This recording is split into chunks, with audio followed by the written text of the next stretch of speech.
Baik, Assalamualaikum warahmatullahi wabarakatuh. Pada kesempatan kali ini kita akan membahas modul praktikum algoritma pemrograman yang berjudul Object Oriented Program C++. Oke, tujuan modul ini dibuat yaitu agar mahasiswa dapat mengenal tentang Object Oriented Programming. Kedua, mahasiswa dapat mengerti dan menerapkan konsep konstruktor, destruktor, dan inheritance. Selanjutnya kita akan masuk ke dasar teori. Object Oriented Programming atau disingkat menjadi OOP adalah paradigma pemrograman dalam melakukan pemrograman yang berorientasi kepada objek, semua fungsi, data, dan pengolahan data akan dibungkus dalam kelas-kelas dan objek-objek. Masing-masing objek dapat memiliki sifat dan tugasnya. Pada paradigma ini, objek-objek tersebut dapat bekerja sendiri dan juga dapat saling bekerja sama dengan kemungkinan untuk saling berhubungan, seperti menerima, mengirim data kepada objek yang lain, dan memproses data. Selanjutnya, jenis-jenis OOP pada bahasa pemrograman. Nah, karena kemudahan yang diberikan oleh konsep OOP, banyak bahasa yang membawa dukungan fitur OOP. Contohnya bahasa OOP murni. Bahasa ini adalah sebuah bahasa yang mengharuskan program ditulis hanya berupa objek saja. Bahasa OOP hybrid. Bahasa ini adalah bahasa yang dirancang untuk pemrograman objek dengan beberapa elemen prosedural. Selanjutnya, yang terakhir, bahasa OOP hybrid dalam web. Sama seperti bahasa OOP hybrid. Yang berbeda hanyalah konsep ini sering digunakan dalam pemrograman web. Oke, selanjutnya kita akan membahas konsep Object Oriented Programming. Terdiri dari beberapa, yaitu kelas. Kelas adalah sebuah rancangan mirip seperti struct untuk mendefinisikan karakter dan perilaku dari objek, yang merupakan kumpulan atas definisi dan fungsi-fungsi dalam suatu unit untuk suatu tujuan tertentu. Selanjutnya, objek atau instance adalah dasar dari modularitas dan struk pada OOP dan merupakan representasi dari kelas. Objek akan memiliki sifat dan perilaku dari kelas yang digunakan. Selanjutnya ada encapsulation, adalah konsep dalam implementasi untuk membungkus data dan fungsi menjadi satu entitas dan membatasi akses dari luar kelas. Selanjutnya ada inheritance, adalah konsep pewarisan kelas. Kelas juga dapat menuruni dan memiliki apa yang dimiliki oleh kelas lainnya. Selanjutnya, abstraction adalah konsep untuk mendesain sebuah objek, teknik dalam menyembunyikan detail suatu proses dalam objek tersebut, dengan tujuan untuk memfokuskan pengguna pada fungsi inti objek. Terakhir ada polymorphism, berasal dari kata Yunani yang berarti memiliki banyak bentuk. Adalah kemampuan dalam menyampaikan pesan tertentu keluar dari hierarki objeknya, di mana objek yang berada memberikan tanggapan atau respon terhadap pesan yang sama sesuai dengan sifat masing-masing objek. Oke, kita akan membahas lebih lanjut tentang class. Oke, class merupakan blueprint atau cetak biru untuk menciptakan suatu instance dari objek di mana terdiri dari sekumpulan objek dengan kemiripan data atau properti atau atribut. Oke, fungsi atau metode dan relasi ke objek lain. Pemrograman C++ memungkinkan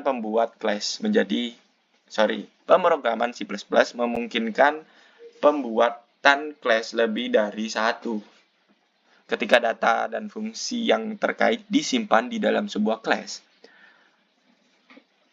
mampu membantu memvisualisasikan permasalahan yang kompleks dengan efisien dan efektif. Itu kelas. Nih, contoh dari kelas. Kelas mahasiswa, kelas dosen, kelas flower, dan lain-lain. Kelas itu bisa digambarkan sebagai kategori. Seperti itu. Nah, selanjutnya ada beberapa poin yang perlu kita bahas, yaitu nama kelas. Ini adalah suatu tempat di mana Anda dapat memberikan nama pada kelas tersebut. Contoh nih, misal kelas mahasiswa. Nah, mahasiswa itu adalah nama dari kelas. Kelas dosen. Nah, dosen adalah nama dari kelas tersebut. Selanjutnya ada akses specifier, tempat di mana Anda dapat mendefinisikan hak akses kepada anggota yang ada di bawahnya. Jika tidak didefinisikan, maka anggota kelas secara otomatis memiliki hak akses privat. Selanjutnya ada data member, tempat di mana Anda dapat mendirikan sebuah variabel atau function sebagai anggota dari kelas. Jadi data member ini adalah anggota dari kelas tersebut. Di dalamnya ada data member. Oke. Selanjutnya yang terakhir, nama objek, tempat di mana Anda dapat mendirikan objek-objek dengan menggunakan kelas tersebut. Hal ini merupakan opsional. Jadi ini opsional. Tapi jika kelas tidak diberi nama kelas, maka diwajibkan mendirikan objek. Karena kita tidak akan bisa membuat objek dengan kelas di luar dari deklarasi kelas tersebut.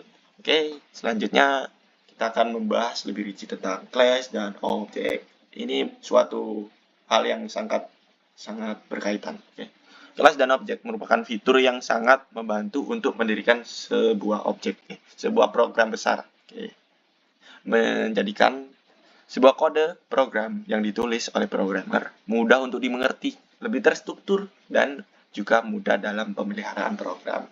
Berdasarkan gambar di atas, data dan fungsi yang berada di dalam sebuah kelas itu bisa disebut sebagai anggota dari sebuah kelas. Jadi data dan fungsi itu adalah anggota dari sebuah kelas. Seperti itu.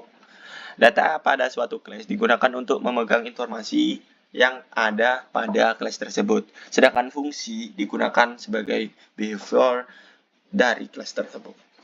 Untuk pembuatan kelas sendiri dimulai dengan kata kunci class. Sintak class, jadi class, tulisan class, terus diikuti dengan nama kelasnya. Jadi misal class tadi kayak tadi, class mahasiswa, seperti itu. Jadi penulisan class, habis itu namanya mahasiswa, contoh. Setelah itu dibuka dengan isi dari kelas. Isi dari kelas sendiri terdapat sebuah data member, akses specifier, dan lain-lain. Contoh ini data 1, data 2 itu data dan function juga. Terus habis itu ditutup dengan tutup kurawal titik koma. Berikut adalah sintaks pembuatan kelas. Nih contoh seperti ini. Bisa dilihat kelas, terus ada namanya, data member, habis itu methods, dan ditutup dengan titik koma. Contoh lebih detail seperti ini, class, terus namanya sendiri itu box, jadi class bernama box, di dalamnya ada specifier, itu tadi public, dan beberapa data member, seperti length, width, height, itu panjang box, lebar box, tinggi box, dan tipe data double, ini menggunakan double. Habis itu ditutup dengan titik koma. Seperti itu. Seperti yang telah disebutkan di atas, pendefinisian suatu kelas dimulai dengan kata kunci class. Nah, benar kan? Dan diikuti dengan nama kelas box. Dalam kasus ini, isi dari suatu kelas ditandai dengan kurung kurawal dan diakhiri seperti itu. Diikuti dengan titik koma. Kata kunci public pada contoh di atas menentukan cara pengaksesan anggota kelas. Jadi ini diakses secara publik gitu. Anggota kelas publik dapat diakses di kelas manapun. Ini berfungsi buat penurunan atau ya pewarisan. Terdapat beberapa jenis pengaksesan anggota kelas lainnya. Akses spesifier. Ini akses spesifier itu ada banyak sebenarnya yang akan dibahas pada bab encapsulation. Oke, kita akan membahas member dari kelas. Seperti yang telah disinggung sebelumnya, bahwa data dan fungsi di dalam suatu kelas disebut dengan anggota suatu kelas. Perhatikan contoh di bawah ini. Berdasarkan contoh di atas, length, breadth, dan height merupakan data member dari kelas box, sedangkan print merupakan function member dari kelas box. Selanjutnya ada pengenalan objek. Jika kelas menjadikan blueprint untuk sebuah objek, maka secara dasar objek disebut dari suatu kelas. Pada intinya, objek adalah suatu kumpulan yang memiliki atribut dan metode yang sama, intens dari kelas. Dalam konteks variabel, suatu kelas dapat dianggap sebagai tipe data dan objek sebagai variabelnya. Benar. Contoh misal double ini adalah tipe data dan length ini adalah datanya. Tapi dalam class, double ini adalah double itu adalah class-nya, sedangkan let itu adalah objeknya, seperti itu. Contoh dari kelas flower dapat dihasilkan objek rose, orchid, sunflower itu adalah beberapa jenis flower. Nih sintaknya untuk membuat sebuah objek seperti berikut ini. Selanjutnya, mengakses data member dan function member. Data member dan member function atau anggota dan fungsi dapat diakses dengan menggunakan operator titik. Jadi secara umum sintaks untuk mengakses data member ataupun fungsi member ialah objek, terus habis itu namanya disertai dengan titik di tengahnya, data, terus membernya. Oke, jadi objek member dan data member. Kita akan membreakdown codingan seperti ini. Ini adalah contoh dari cara mengakses function member. Oke, kita akan membreakdown codingan ini dan bagaimana caranya coding ini berjalan. Oke, pertama pastinya ada include iStream, kita akan menggunakan C++. Selanjutnya ada using namespace, biar kita tidak repot. Dan kita punya kelas. Kelas ini bernama kelas. Ini nggak harus kelas, bisa kita coba ganti dengan apa ya? Kelompok coba. Kelompok. Nah, kelompok A, kelompok B, dan kelompok C. Oke. Atau bilangan kita singkat dengan bil gitu. Nah, di kelas ini kita punya objek yaitu public. Nah, di public kita ada integer A, B, dan C. Jadi objeknya ada A, B, dan C. Ini atributnya. Oke, lanjut ke main coding ini. Nah, tadi kan ini kelas ya. Sorry, tapi kita ganti sebagai bilangan. Jadi ini adalah sebenarnya kelas. Kita memanggil kelas di baris pertama ini. Kita memanggil kelas dari kelas. Ya, biar kita tidak bingung, kita ganti ini juga bilangan. Oke, seperti ini. Jadi kita memanggil kelas dari bilangan dan kita namakan sebagai objek. Oke.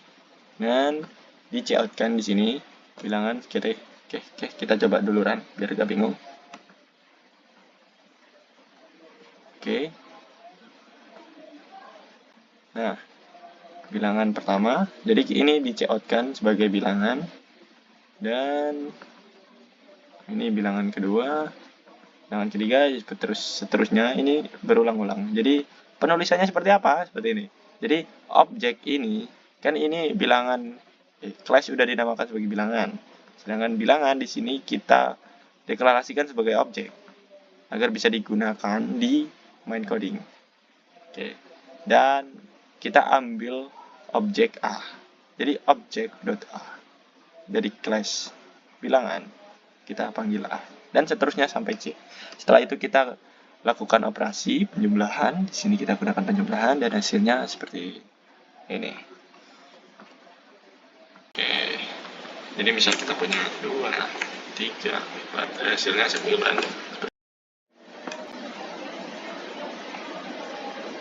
Oke, kita lanjut ke pembahasan selanjutnya, yaitu konstruktor dan destruktor. Konstruktor sendiri adalah fungsi khusus anggota kelas yang otomatis dijalankan pada saat penciptaan objek atau mendeklarasikan intens. Konstruktor ditandai dengan namanya, yaitu sama dengan nama kelas. Konstruktor tidak mempunyai tipe hasil, bahkan juga bukan bertipe void. Biasanya konstruktor dipakai untuk inisialisasi anggota data dan melakukan operasi lain seperti membuka file dan melakukan alokasi memori secara dinamis. Meskipun konstruktor tidak harus ada di dalam kelas, tetapi jika diperlukan, konstruktor dapat lebih dari satu. 3 jenis konstruktor. Yang pertama, konstruktor default. Tidak dapat menerima argumen. Anggota data diberi nilai awal tertentu. Kedua, konstruktor penyalin dengan parameter. Anggota data diberi nilai awal berasal dari parameter. Ketiga, konstruktor penyalin objek lain. Parameter berupa objek lain, anggota data diberi nilai awal dari objek lain. Berikut adalah contohnya. Seperti ini. Jadi objek konstruktor default itu tidak ada. Jadi masih 0. Nah, dilanjut ke konstruktor penyalin dengan parameter. Ini kita ada parameternya di sini. Ini di default belum ada parameter. Yang penyalin dengan parameter ini dikasih parameter. Dan yang terakhir itu ada konstruktor penyalin dengan objek. Jadi seperti yang dijelaskan tadi, parameter berupa objek lain. Jadi parameternya itu dari objek yang lain. Dan anggota data diberi nilai dari objek yang lain juga. Seperti itu. Ini dijelaskan objek titik 1 yang pertama diciptakan dengan otomatis menjalankan konstruktor default. Dengan demikian, anggota data diberi nilai X sama dengan 0 dan Y sama dengan 0. Oke. Penciptaan objek T kedua diikuti dengan menjalankan konstruktor kedua, mengakibatkan anggota data diberi nilai X sama dengan 10 dan Y sama dengan 20. Yang terakhir, T yang ketiga diciptakan dengan menyalin objek dari T yang kedua, mengakibatkan pemberian nilai kepada anggota data sama dengan objek T kedua. Seperti itu. Selanjutnya yaitu destruktor. Destruktor adalah pasangan konstruktor. Pada saat program menciptakan objek secara otomatis, konstruktor akan menjalankan yang biasanya dimaksudkan untuk memberikan nilai awal variabel private. Sejalan dengan ini, C++ menyediakan fungsi destruktor, penghancur atau pelenyap, yang secara otomatis akan menjalankan pada berakhirnya kehidupan objek. Jadi kalau ada konstruktor, destruktor adalah penghancurnya. Fungsi destruktor adalah untuk mendealokasikan memori dinamis yang diciptakan konstruktor. Ya, seperti itu.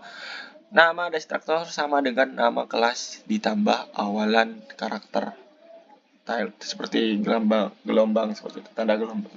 Nah, contohnya seperti ini. Jadi di persegi yang pertama ini adalah konstruktor, dan yang kedua ini ada gelombang, ini adalah destruktor sebagai default. Oke. Kita lanjut ke pewarisan atau inheritance. Suatu kelas dapat menciptakan Kita lanjut ke pewarisan inheritance. Suatu kelas dapat diciptakan berdasarkan kelas lain. Kelas baru ini mempunyai sifat-sifat yang sama dengan kelas pembentukannya, ditambah sifat khusus lainnya. Dengan pewarisan kita dapat menciptakan kelas baru yang mempunyai sifat sama dengan kelas lain tanpa harus menulis ulang bagaimana. Ya ampun. Selanjutnya kita akan membahas pewarisan atau inheritance. Suatu kelas dapat menciptakan berdasarkan kelas lainnya. Kelas baru ini mempunyai sifat-sifat yang sama dengan kelas pembentukannya, ditambah sifat-sifat khusus lainnya. Dengan pewarisan, kita dapat menciptakan kelas baru yang mempunyai sifat sama dengan kelas lain, tanpa harus menulis ulang bagian-bagian yang sama. Pewarisan merupakan unsur penting dalam pemrograman berorientasi objek dan merupakan blok bangunan dasar pertama pembangunan kode ulang atau kode reuse. Jika tidak ada fasilitas pewarisan ini, maka programan dalam C++ akan tidak banyak berbeda dengan pemrograman C. Hanya perbedaan dalam pengkapsulan saja yang menggunakan kelas sebagai pengganti struktur. Yang perlu menjadi catatan di sini adalah bahwa data dan fungsi yang dapat diwariskan hanya yang bersifat publik dan protected. Untuk data dan fungsi private tetap tidak dapat diwariskan. Hal ini disebabkan oleh protected yang hanya dapat diakses dari dalam kelas saja. Sifat pewarisan ini menyebabkan kelas-kelas dalam pemrograman berorientasi.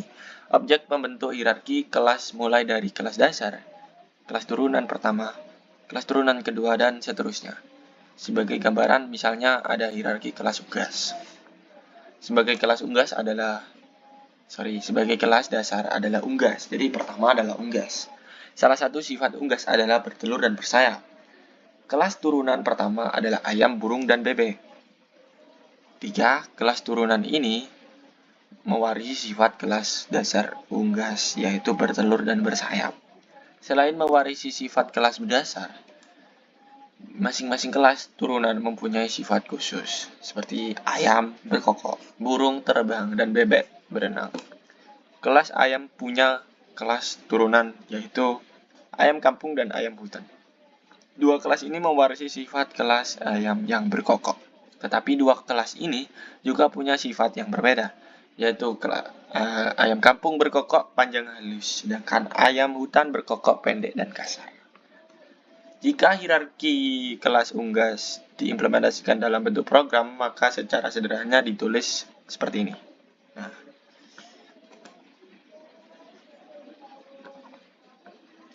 dapat dilihat bahwa kelas ayam dan kelas bebek dapat menjalankan fungsi bertelur yang ada dalam kelas unggas. Meskipun fungsi ini bukan merupakan anggota kelas ayam dan bebek. Kelas ayam kampung dan dapat menjalankan fungsi berkokok yang ada di dalam kelas ayam. Walaupun dua fungsi tersebut bukan merupakan anggota kelas ayam kampung. Sifat-sifat di atas yang disebut dengan pewarisan inheritance. Oke, selanjutnya kita akan membahas tentang permasalahan 36. Kita akan membreakdown codingan ini seperti apa. Serta yang terakhir itu ada permasalahan 37. Oke.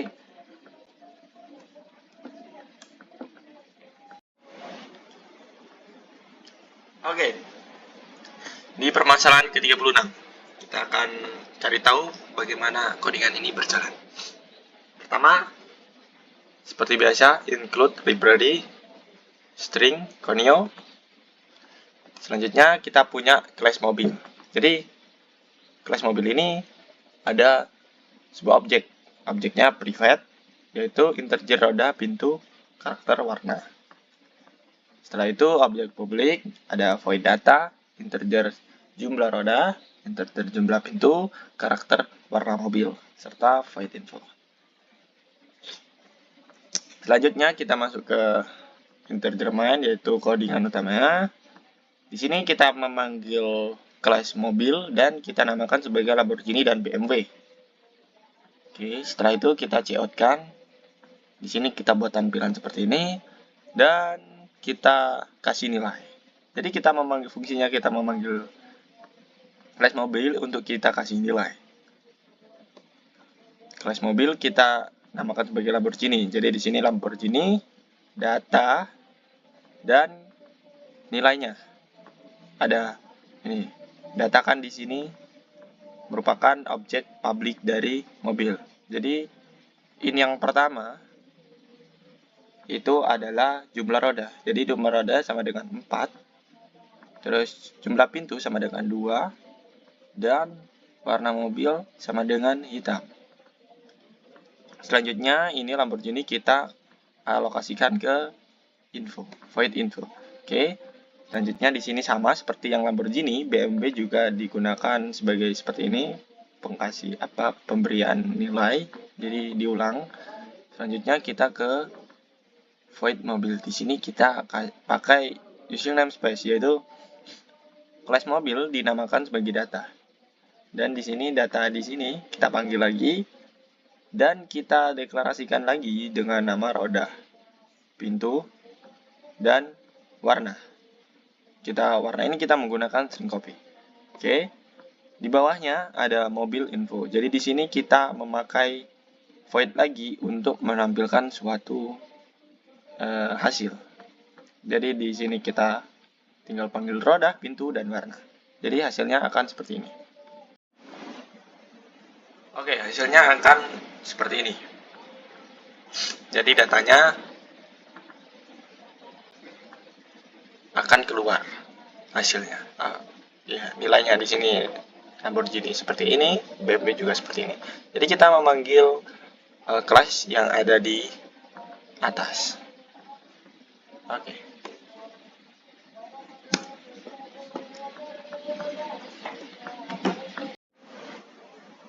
Oke, selanjutnya kita akan breakdown codingan yang selanjutnya, yaitu 37, permasalahan 37. Gimana kita akan cari tahu gimana codingan ini berjalan.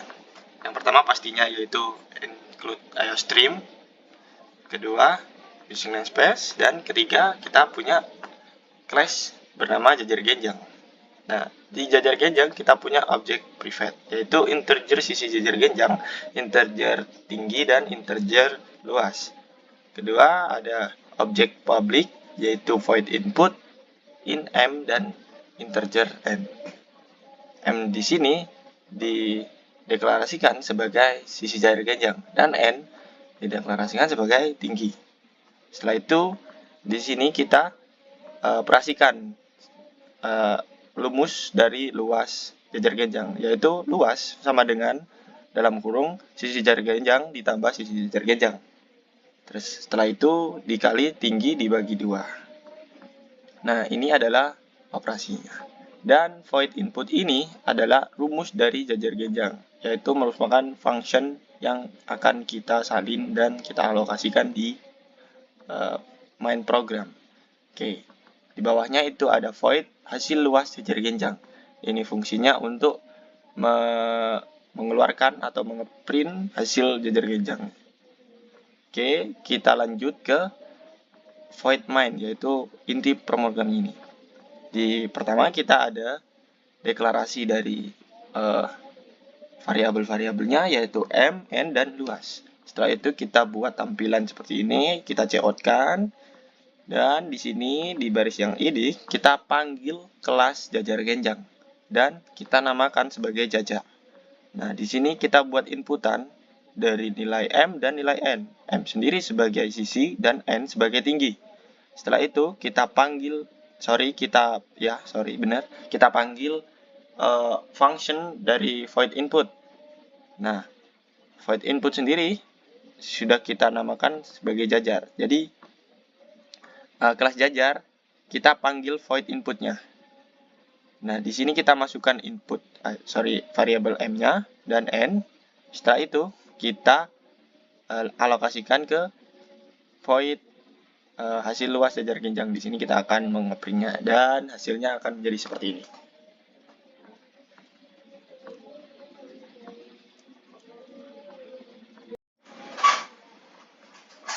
Seperti ini hasilnya. Oke, kita akan coba inputkan misal 23 sembarang 43 dan hasilnya seperti ini. Oke. Di sini sampai sini saja dulu pembahasan kita. Kurang lebihnya mohon maaf. Wassalamualaikum warahmatullahi wabarakatuh.